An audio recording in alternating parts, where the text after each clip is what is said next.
La différence énorme entre l'islam et la façon dont les musulmans l'appliquent.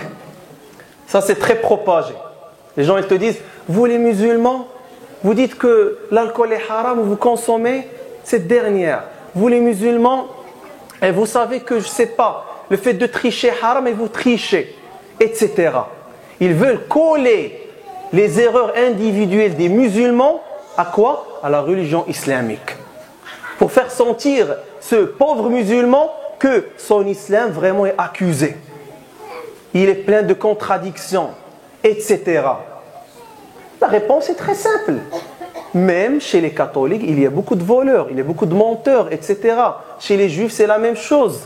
Donc, est-ce qu'on va juger le judaïsme ou le christianisme, etc., selon la pratique de quelques individus? Ça, c'est première chose. Deuxième chose, si par exemple on veut juger sur la performance d'une voiture, on prend par exemple Mercedes.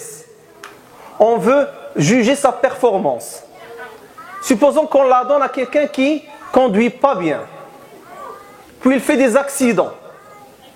Est-ce que à la fin on va dire que la voiture elle est mal construite? La réponse évidemment est non. On va amener qui? On va amener un spécialiste, un technicien, un expert qui sait bien conduire, qui sait bien juger. C'est lui qui va nous dire est-ce que cette voiture-là est bonne ou non. C'est la même chose en islam. Si tu veux juger, on doit revenir à qui? À l'expert qui est Muhammad alayhi salatu wassalam. Ça c'est première chose. Puis est-ce qu'on va juger le conducteur ou la voiture? On va juger la voiture, pas le conducteur. C'est la même chose. On va juger l'islam, pas les musulmans.